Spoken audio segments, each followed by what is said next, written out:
Activate defenses. Activate defenses. Commence countdown. 10 minutes and counting. 9 minutes and counting. 8 minutes and counting. 7 minutes and counting. 6 minutes and counting. 5 minutes and counting. 4 minutes and counting. 3 minutes and counting. 2 minutes and counting. 1 minute and counting. 40 seconds and counting. 10, 9, 8. Hello, David Zaritsky for the Bond Experience. Welcome back. Welcome to the happy hour, a Saturday happy hour nonetheless. Thanks for joining. I hope everybody's doing well. First of all, how is sound and picture? Always like to check on the sound and picture. Somebody will tell me in the chat room. I could also test out the chat at the same time. And if you haven't noticed, good. Someone's right. Colin Hopkin is waving to me. I assume that means all is good and fair in his world. Sounds great. Good. Looks great. And now we can actually head on with the show. First of all, cheers to everybody. Let me raise my mammoth glass. Look at the size of this. I got a big head, and this is a big glass, and this is a big drink. Like, I don't know if I'm going to finish this in an hour, if I'm being honest, but all right. This is my take on a golden eye.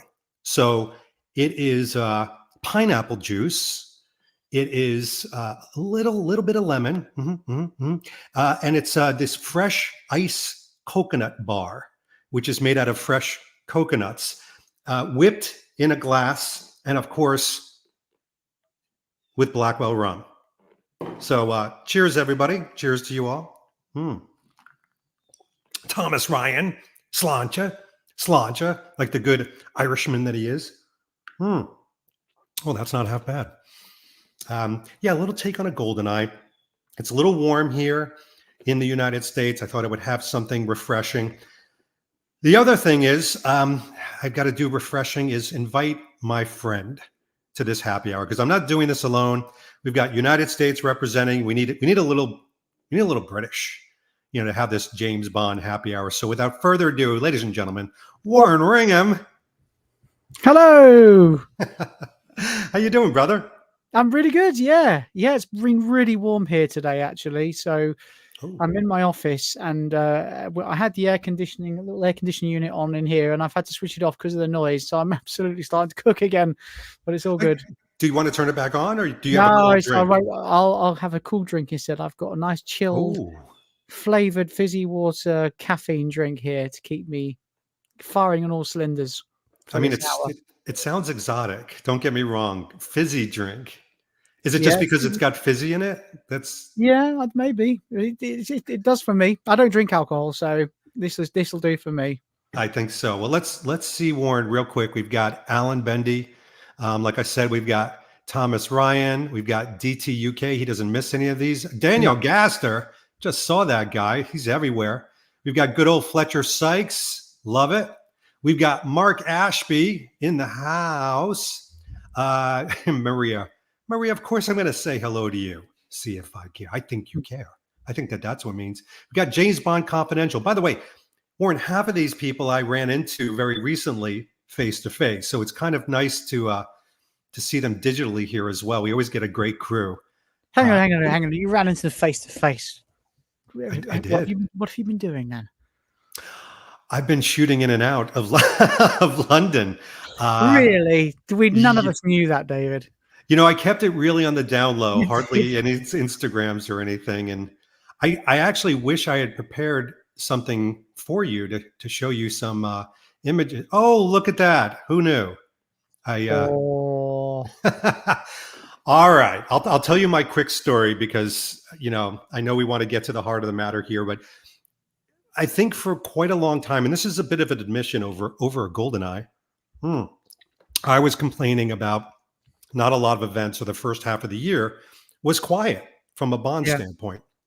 And things started heating up, with the brands, et cetera. And suddenly, literally, actually, last week, these invites went out to some people, and Blackwell Rum actually was good enough to invite me to this 60 Years of Goldfinger 007.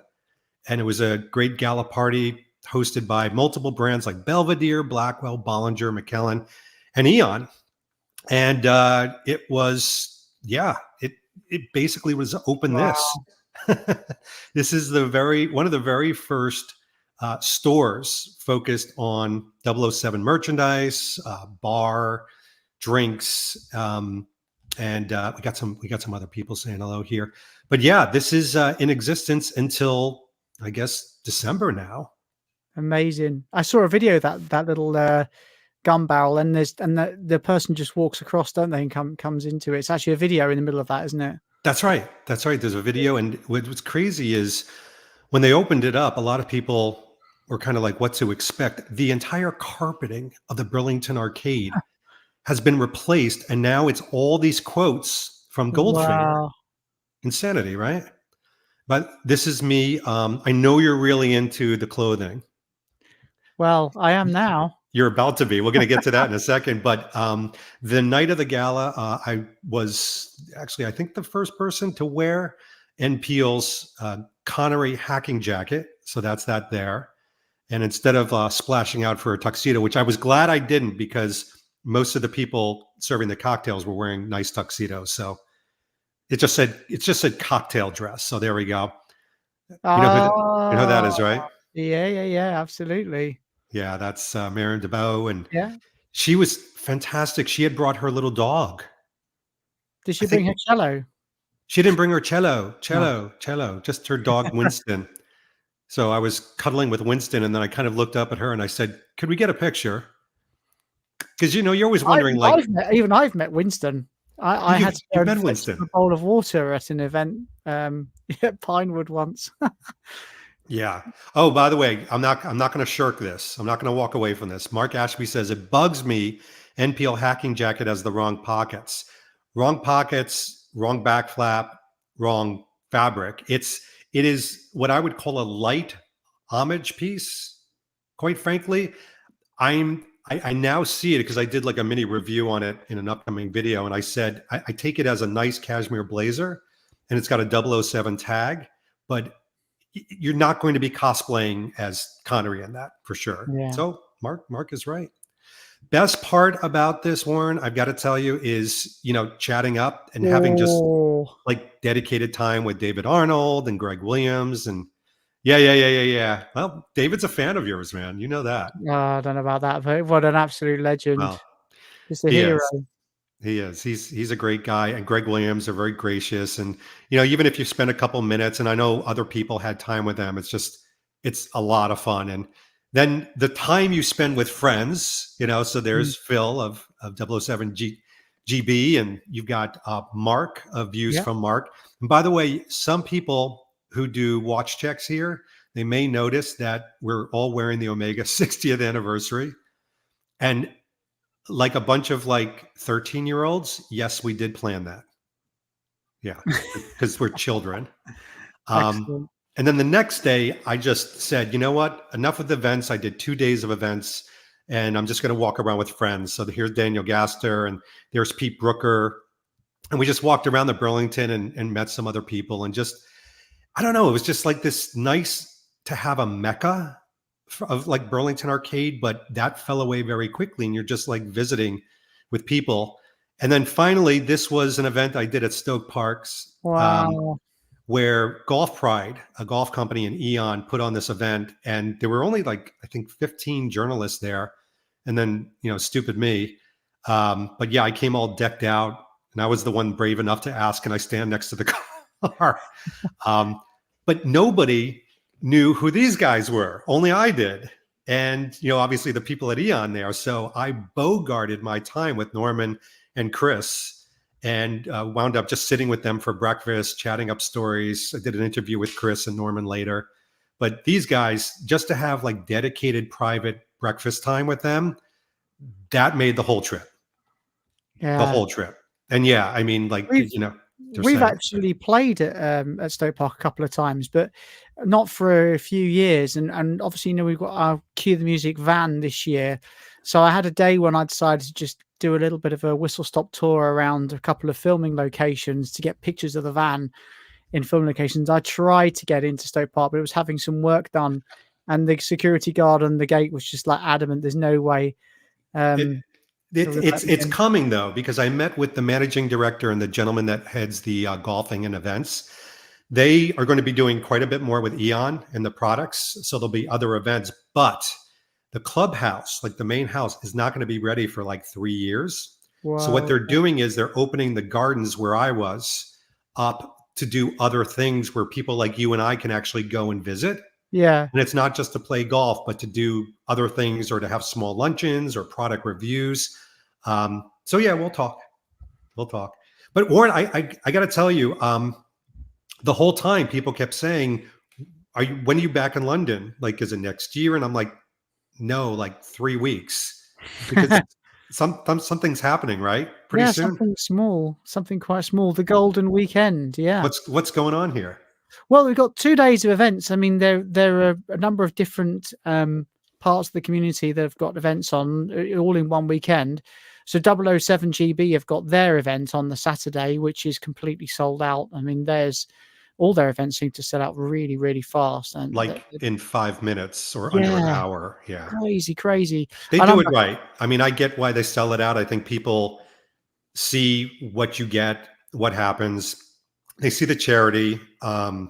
It's a big event. I mean, I think their events are turning into like sort of the ones to be reckoned with, if you will. And I think Solex, correct me if I'm wrong, like it's almost like the opening of the weekend, if you will. Oh yeah, sure, absolutely, yeah. So theirs is the Saturday, and that's happening all day Saturday, and then really the Sunday.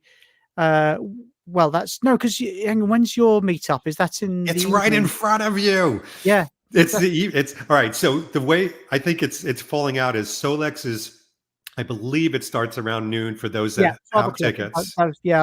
Definitely. And correct me if I'm wrong, but I believe, as you can see, Maud and Britt are going to be there. They are indeed. Yeah. They are indeed. So some people are going to get picture opportunities and interviews.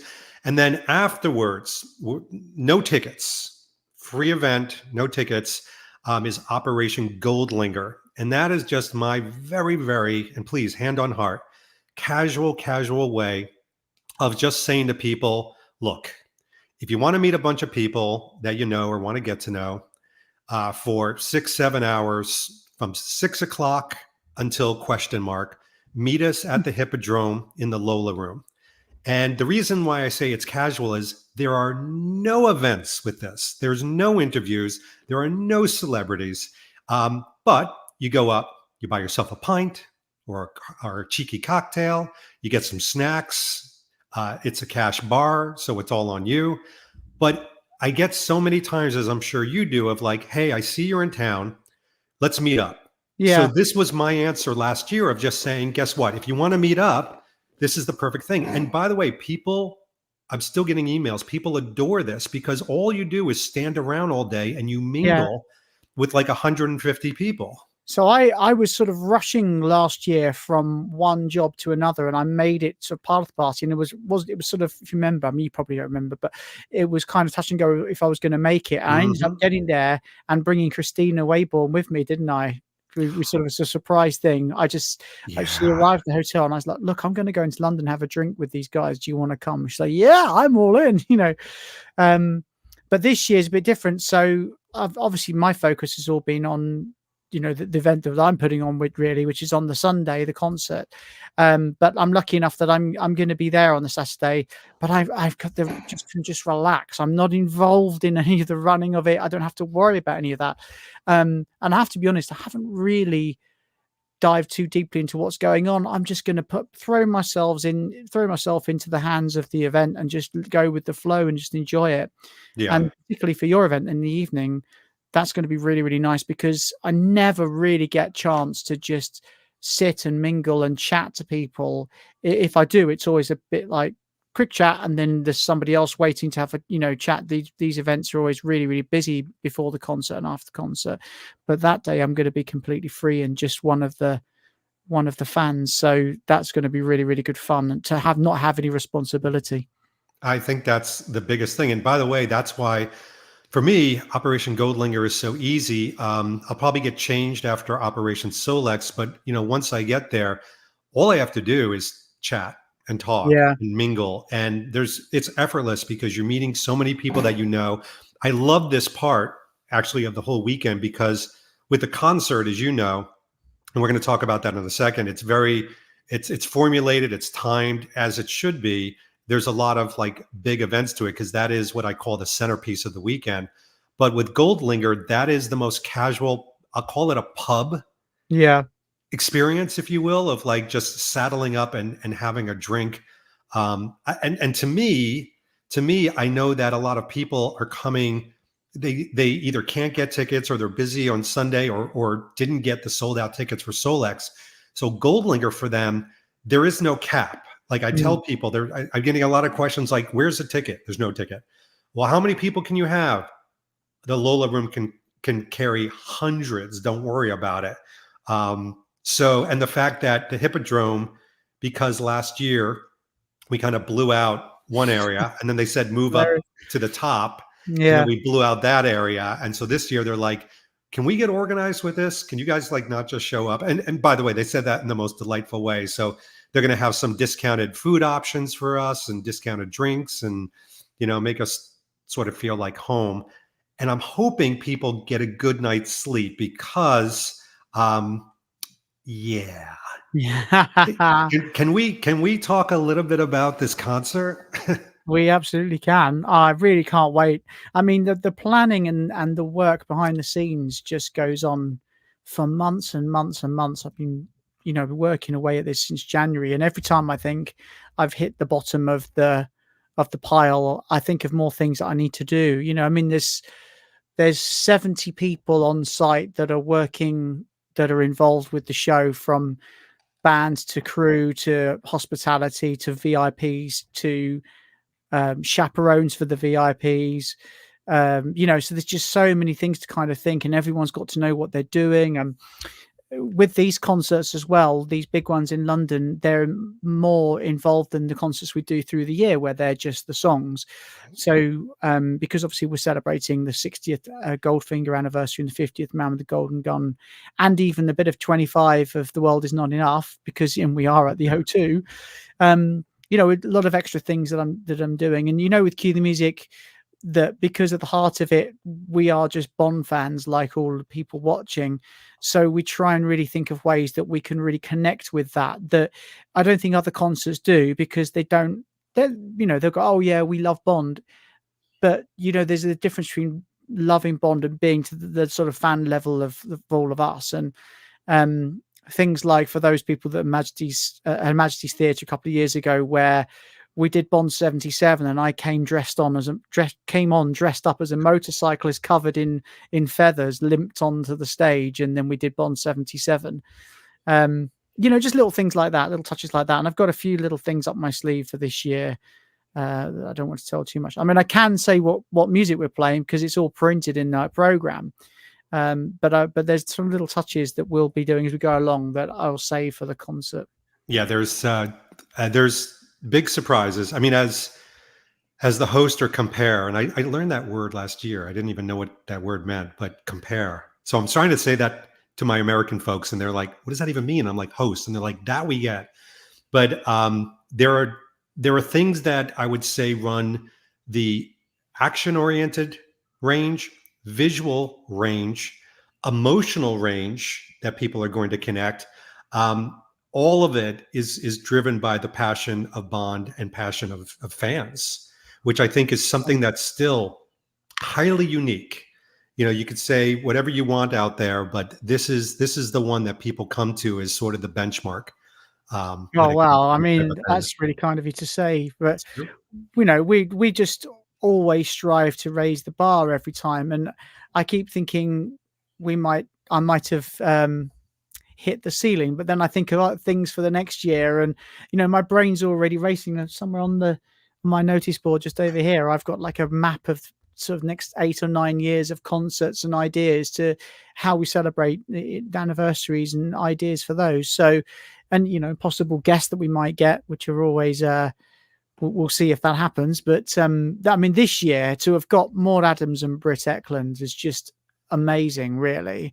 for them to be flying over, especially as they're not young anymore. Some of these Bond actors now. She looks great. What are you talking about? Yeah. Look at her here. She won't thank me for saying that, I'm sure, but I mean, bless her heart, both of them. Looks great. For coming over, No, that's going to be fun, and I love the fact of how, and some of people don't realize this. I mean, people like Alex Lamas, he's coming over for his first Cue the Music. He's been listening. We've talked about this. He's been listening and watching you for years, and he and his wonderful wife are coming over and really making the weekend of it.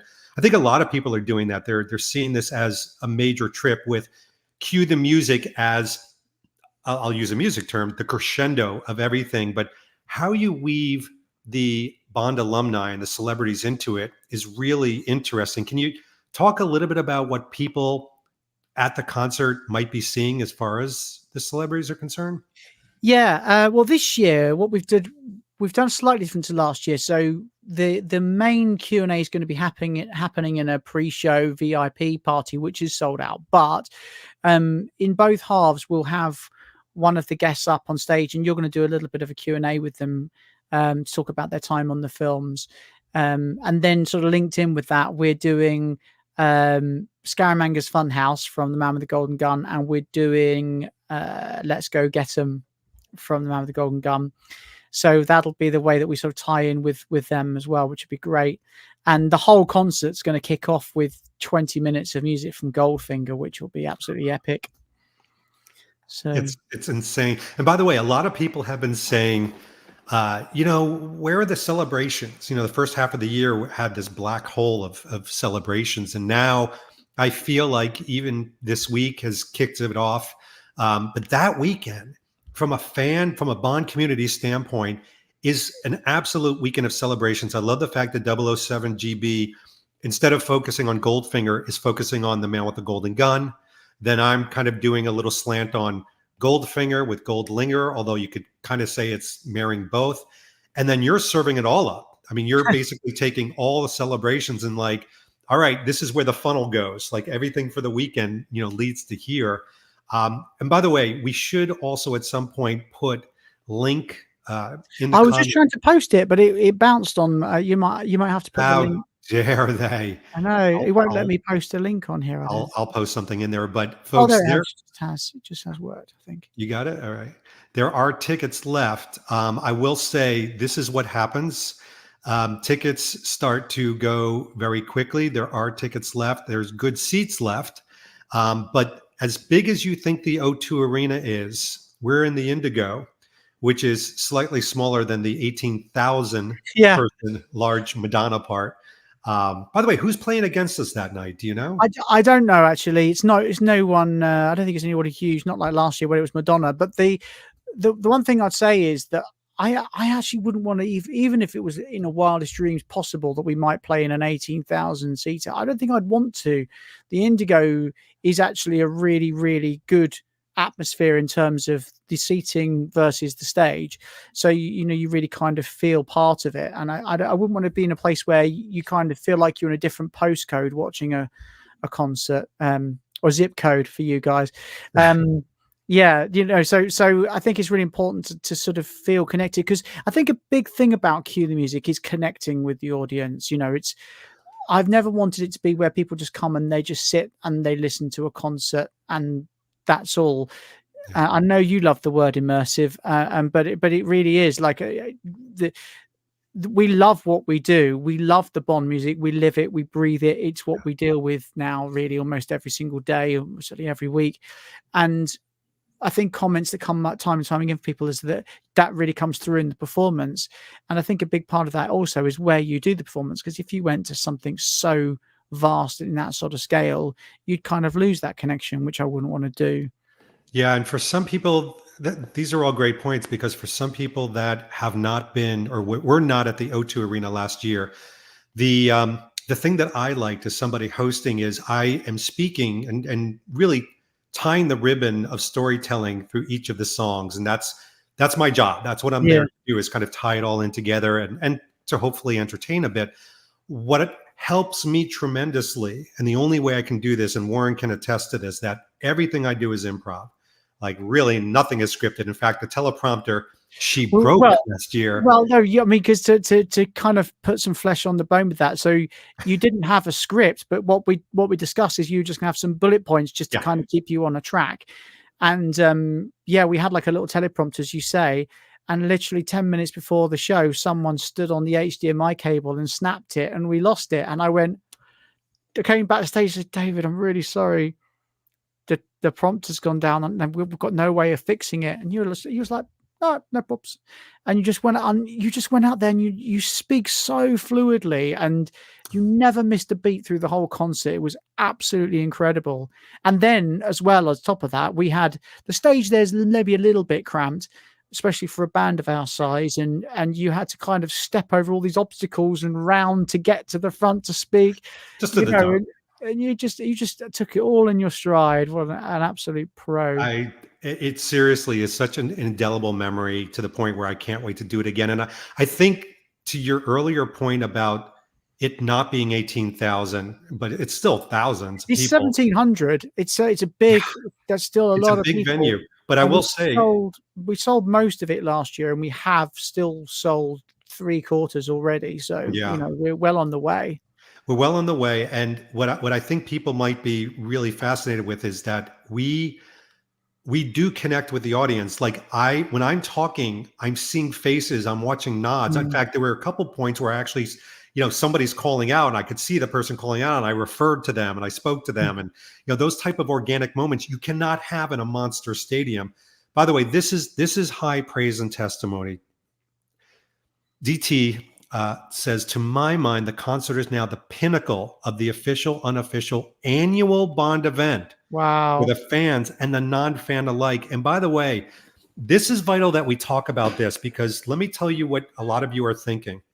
A lot of you are like, I'm kind of compelled. Like, I think I want to go. Like, I may even travel there and spend the whole weekend. And I'm going to go to Goldlinger. And now you got the Burlington Arcade that's open. So maybe that's Friday sorted, which I do hear a lot of people are going to be having, like, partying it up on Friday in the Burlington Arcade.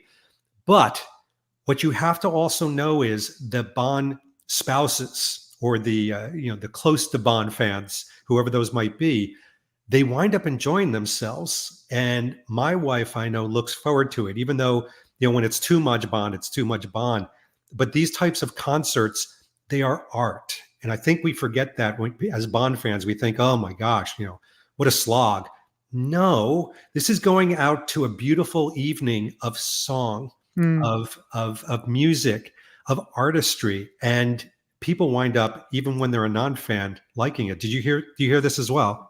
Yeah, no, absolutely. In fact, one of the sort of strange things from all the concerts that we do on the tour, I think it's not unfair to say that sometimes the plus ones get dragged along as a favor almost, or it might be a treat for their partners to take them to a Bond concert because they know they're Bond fans. But in some ways, after the concert, they are often the ones that come away buzzing even more, because their expectation levels were probably so much lower, and they come out just, they can't believe what they've seen, how much they've enjoyed it. But I think, again, because you don't have to be a Bond fan to enjoy music, great music, played by some really good musicians. I think, I don't think it's unfair for me to say that even.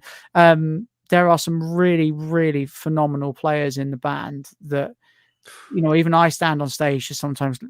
I mean, just little things like the drummer is just incredible. And the keyboard player, when he plays the opening of Nobody Does It Better, Jez, every single time I just think every single touch of the keys is just the most beautifully crafted, classy, sublime piece of piano playing, and it's a relatively simple intro, but it's just played to such artistry, as you say. And I think that you don't have to be a Bond fan to appreciate that sort of ability. And the songs, of course, are so great. Yeah. But I want to put a question to you that I spot, actually, that I think should segue into a couple of things. Somebody asked if you've got any costume changes planned. I mean, you may or may not want to sort of reveal. I will say this. So last year I had two. I really kind of split the show in half, and they were both very nice outfits. And this year I am going a little bit more Lady Gaga. I do have multiple costume changes based on the themed celebrations. And again, like you, I won't give everything away, but there will be some very quick costume changes where I will be partially nude backstage, hiding because everybody could Have you see got a me team? dancing on the side. Yeah, I need a team. So, I need a you see, team. have you ever seen some of those videos of like celebrities getting changed and they literally have 4 or 5 people like Yeah. No. There is no team. It's me and my fumbly hands. But I will say this for the person that asked and those that are like into like me doing a watch check, by the way, Quantum of Solace, is I'm not the only one getting into the world of sartorial love for this concert, because I will be sporting an Anthony Sinclair Dr. No Tuxedo, the very first tuxedo that you see Bond for the very first time in cinematic history. So it's iconic, it's historic, and it's still made from the same patterns back then. But Warren, did somebody else get into this? I've got news for you, David. Oh. So will I. What? Didn't see that coming. And Matthew Walker, the singer. Anthony Sinclair has been someone that's sort of backed us for a couple of times actually with our programs. They've taken out adverts, and we were having a chat this week, and amazingly, this is just so cool. So they're going to fit us out with the Midnight Blue Dr. No dinner suit in time for the O2. So Matt and I are going on Monday. We'll be definitely posting all over social media about this. We're going for a fitting, and then the day before the O2, we'll be going again to try them on, and then they're going to make any adjustments need to be made, and they're going to deliver it to us at the O2 to wear for the first time, and then obviously going forward on the tour next year. So I can't even tell you how excited I am. I mean, I've watched what you do from afar. And, you know, I'm certainly someone on limited means. You know, musicians are not well paid, generally speaking. And I've never in my life have I been in a position to be able to have a suit of this kind of quality and level. So, and as everyone keeps telling me, you included, I think the amazing thing about the suit is it's not just the suit, it's the whole thing around it, the experience of going and being fitted and talking to Masons and Sons, who obviously own Anthony Sinclair. That the whole thing is an experience. They really look after you. It's by appointment only. They're dedicated to you for the time that you're there. Yeah. It's a real men's pampering experience, isn't it? It is, and there's not a ton of those anymore. And I'm so excited you're part of the whole process and the whole journey, and culminating into something like that where you'll never have anything that you wear fit as good as that. I'm being fitted for something. It's not as exotic, but it does answer the German president fan club. Marcel says, "Will you wear the Scaramanga outfit, swimsuit, and third nipple?" And I am being fitted for a third nipple. So why not? Why not? That's right. Dang nabbit.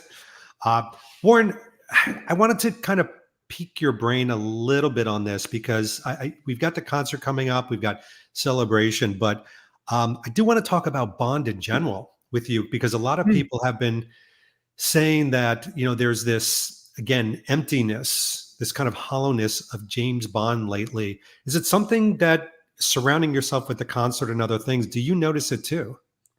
Yeah, especially around social media, because you've got this sort of juxtaposition where you've got some people that just love spreading nonsense, and a lot of the time I think it's clickbait or just attention seeking stuff, and then you've got the other end with people just despairing over that we don't seem to be getting anywhere, and it is for Bond fans, it is frustrating. There's no two ways about it, but I think all you can do in this time is just throw yourself into stuff like this, because one of the things that I've really tried to push on the tour this year, and when I've done a little speaking at the concerts, because there's a bit where I introduce a number in each half, and I always talk about the Bond community and try and let people out there know, because I think at the concert like ours, 80% of the audience are generally speaking are the more casual Bond fan that maybe are not aware of the Bond community, which I wasn't, a decade or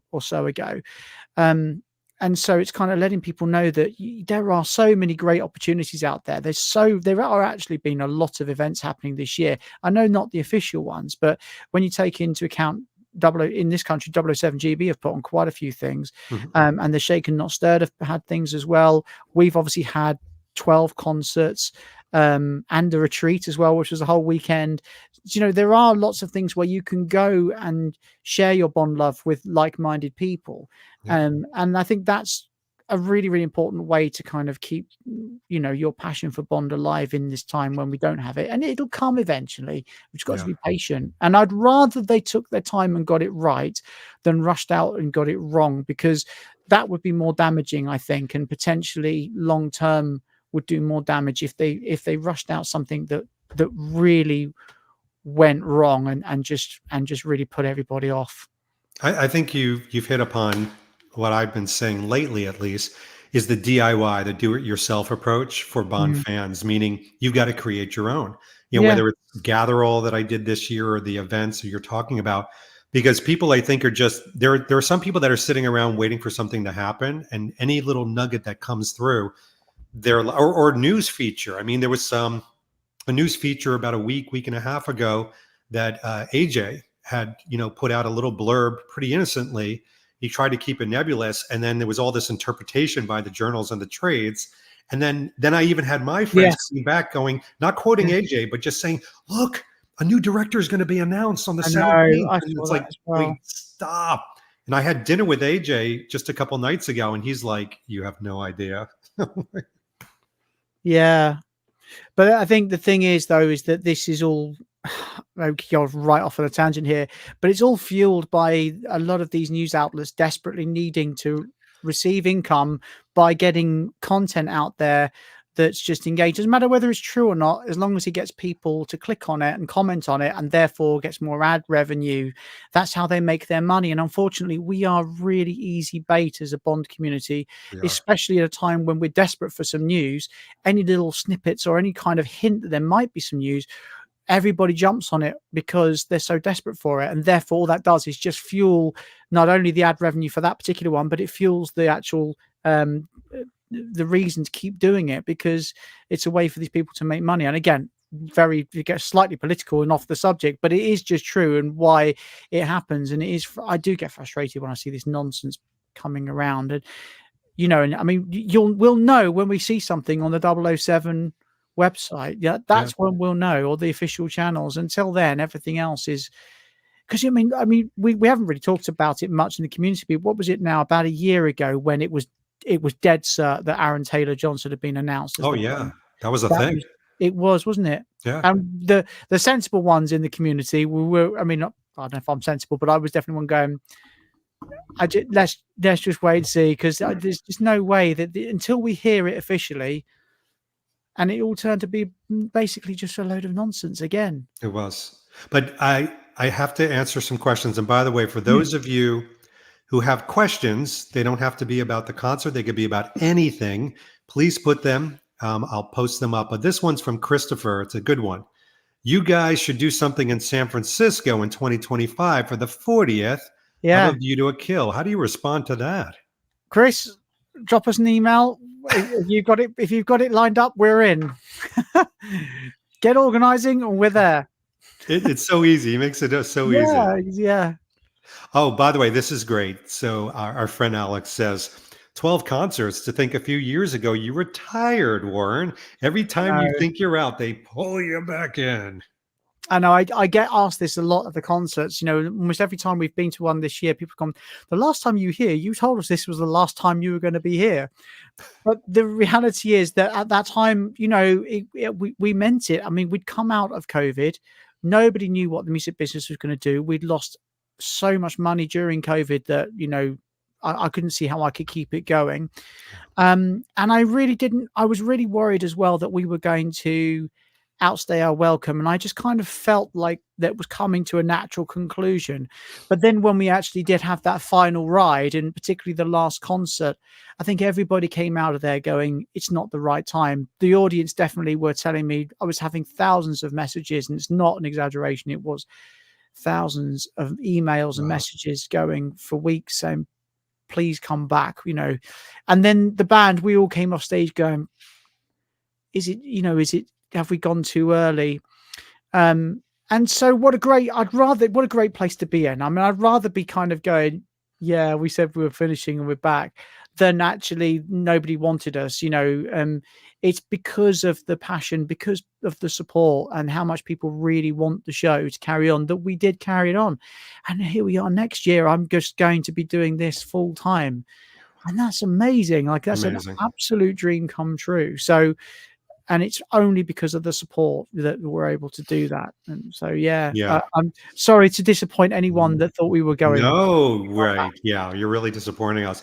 No, it's the support like, Mariah Kelly, who says, I want to see David's impression of Wayne Newton's character, Reverend Joe Butcher. Bless your heart. That's all you're going to get. But this is good. Tony says, hi, David. Great work. You are so right. While we wait for new film, we have 25 films we can be grateful to have. What would you say would be the best Bond film to watch on Halloween? Any ideas and why? I would have to say Live and Let Die, because you've got voodoo, you've got the skulls, you've got the snakes. It's a dark movie. Yeah. What do you think, Warren? No, that would be the one I would think of. I suppose if you would, the only one thing really dark would be License to Kill, but I mean, not really related to Halloween, other than the fact that it's quite a dark film, I think, for the occasion. But definitely Live and Let Die. I agree. So, here we go. Yes, we can refute this. And it's a question. So the gossip, cue the music, got the title music for Bond 26 is just that, gossip. Yes? Yeah. No? What do you think, Warren? Yeah, if only, hey, if only. But, hey, we did have a go at composing a song now. No Time to Die. If you go on YouTube and search No Time to Die, cue the music, we did our own songs. The only time we've done it. I probably may not do it again, but we did it for a bit of fun. So you can check that out if you're interested to see us do our own song. By the way, President Marcel says, this is intriguing. Spoiler, there will be a club event that will be tied into AVTAC in 2025. Excellent.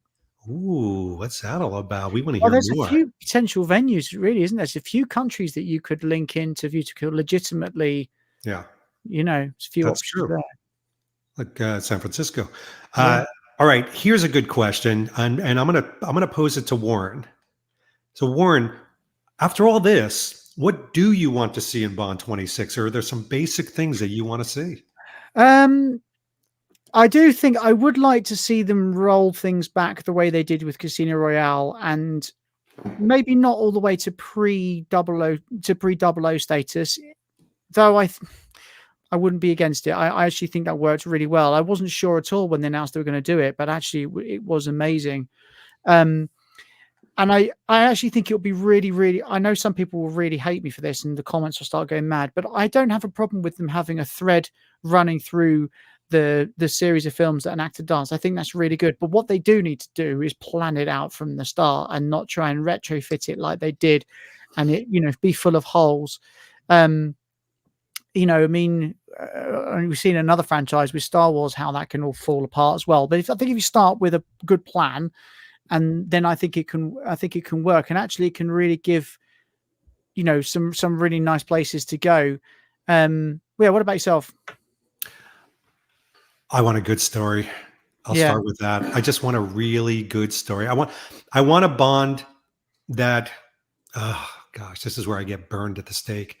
I want a Bond that isn't necessarily a sign of the times. I don't mind having all the characters around Bond and the environment and the situation be a sign of the times, but I like Bond to be a snarky anti-hero. I like him to be problematic.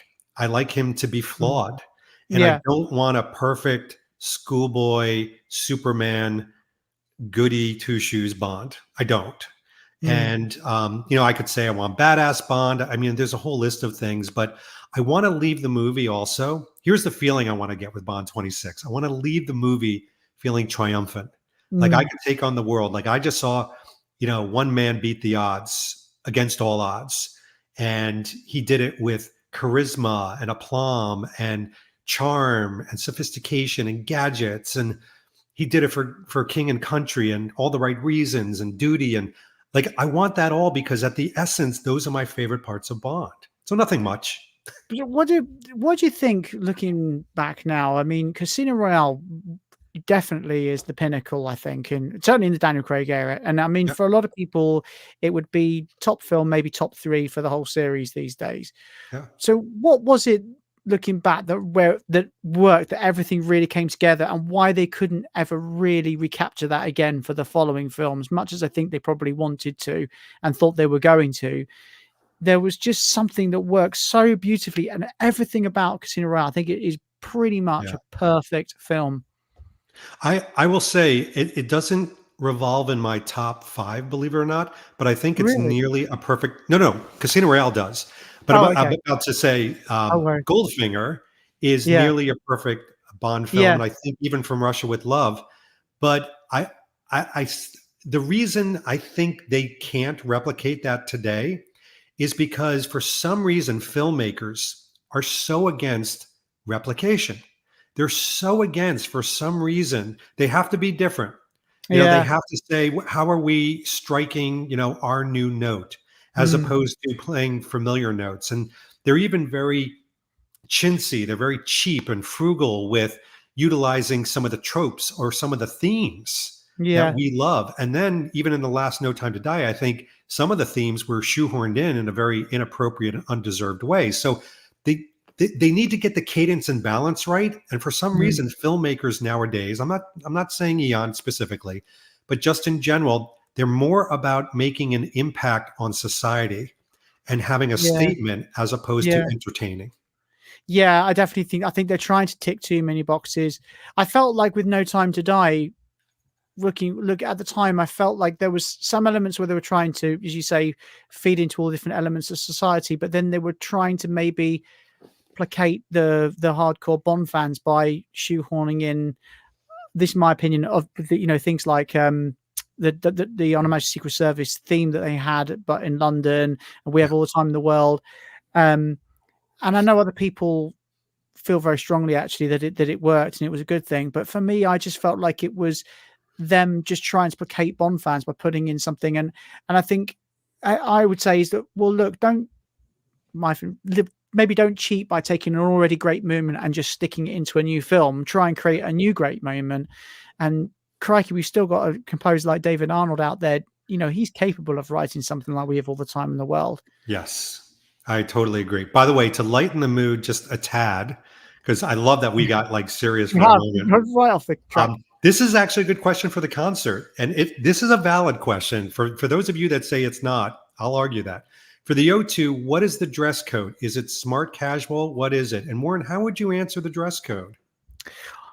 Well, the answer I always say to people is, whatever you come dressed as, you won't be on your own.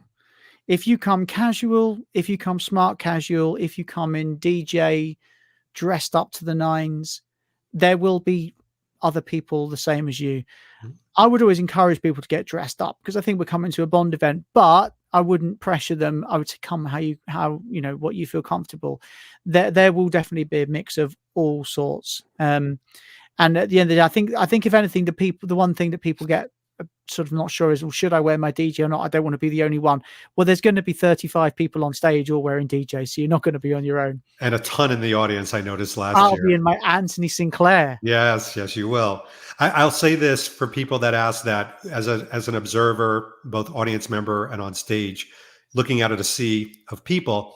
I always tell people, something, think about it. If you're more comfortable being casual and don't wear a tie, call something called elevated casual. And what that is take your best casual outfit. Like, don't take your, I got a pair of sweatpants and some jeans with holes in them, and some dungarees. And think about your most elevated sweater and your elevated trousers and put that on, or use Bond as an emulation. Wear a suit. And if you don't like a tie, wear a suit with no tie and experiment. But here's the reality. Nobody's judging you. Exactly. Nobody cares. No. So they just want to see other Bond fans. And this is actually a good question. I kind of lost it, but Thomas Ryan was asking, is there an after party? Well, there is, but it's so sold out. There's not even a waiting list anymore. It's just these things get really, really popular. So unfortunately, that is sold out. Mind you, people are welcome to organise their own after party down the road. Whoops. You know, we could end up with create an after party so Warren and I can go to the after party. Yeah, brilliant. That's all we're saying. Yeah, so you know, the thing is, we're going to be doing this every year, aren't we? I mean, we're already thinking about next year. We'll be back in the West End next year, which would be really exciting, in the centre of London. So, well, right in the heart of London. I mean, the O2 is still in the centre, but right in the heart.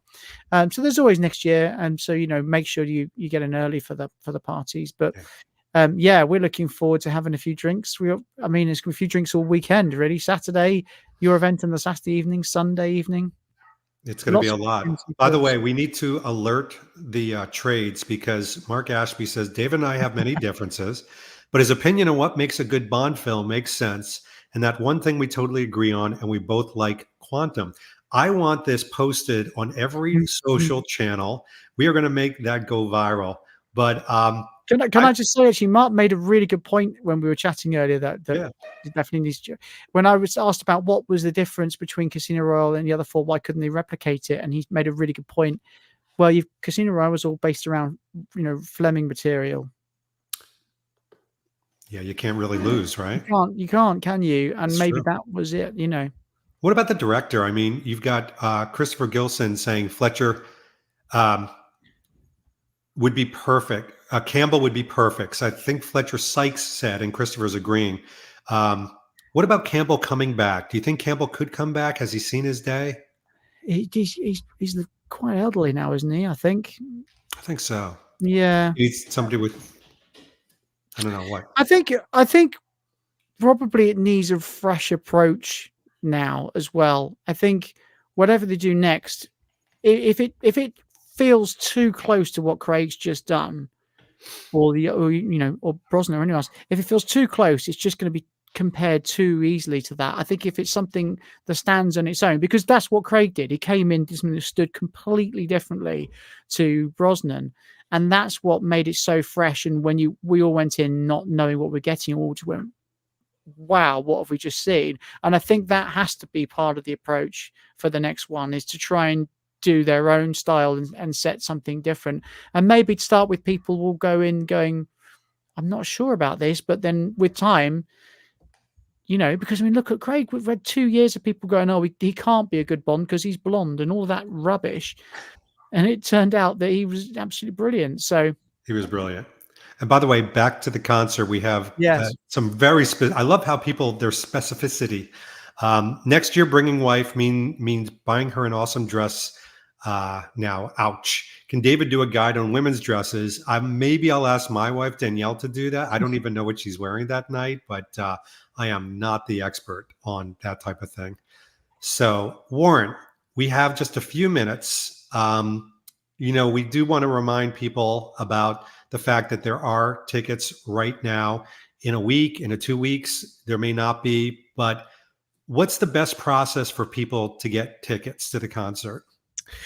There's two main ways that you can do it, actually. The quickest and easiest way, just to go buy tickets and be done. If you go onto the O2 website, and I know you posted a link earlier, www.the02.co.uk, and then just go through to Indigo, find the date, 13th October. You can buy tickets through there. You can buy tickets through our Cue the Music website as well, but there's only 10 or 12 tickets. They are actually slightly better seats than the O2 ones, but there's only a handful left. So if you go onto our website, you can see the ones that we've got left, and you can register on a form, and then I will reply within the next couple of days normally, and can sort out buying the tickets from me. But yeah, the quickest and easiest way, if you want to just go onto the O2 website. But as you'll see, there aren't many seats left now. There are seats left, but there's not loads. So get on there quick, and it'd be really, really great to see more people there. I mean, we're doing really well. It's going to be an amazing atmosphere. We're still the second biggest crowd we've ever had in our history. So, and the biggest one was last year's at the O2. So there's still a few weeks to go. We never know. We might be getting to sort of similar number. Exciting. And I have a feeling as we lead up to the date, like people are, again, just even today talking about doing something on Friday. So it was going to be just Saturday, Sunday. Now all of a sudden it's Friday in the Burlington Arcade. So what I would also do is watch the social channels. I'll be posting whenever I hear about another little party going on or something like that. But people are making this into a weekend. They're getting their hotel rooms or staying overnight or shacking up together. That didn't sound right, but you know what I mean. Yeah. But they're doing this all in the culmination of this big Yeah. celebration of something that you and your team have created, Warren. So congratulations. Well, and you and 007 GB, I think that was the idea, was to kind of, whilst these factions are different things, but to bring that all together in one weekend and do something where people could come for a whole weekend and get involved in all the events. And it's just worked out brilliantly, the Burlington Arcade, because obviously when we set this up a year ago, we didn't know that was going to happen. No. But do you think you'll have time to pop in there again when you're over? Oh, 100%. Yeah. For anybody listening right now, I will 100% be there on Friday.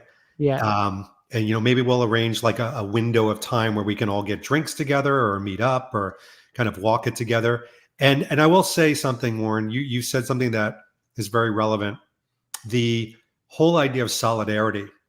I think when 007 GB and you and my channel, we all got together and said, look, let's make it easy for people. Let's make it easy for the Bond community to find each other. Yeah. Let's not make it complicated and have all these little siloed events and be like, I don't get what's happening. And what is Goldlinger associated with? And Solitz is, and instead we all sort of came together. And, that type of connectivity and solidarity is proof that the Bond community is a tight one.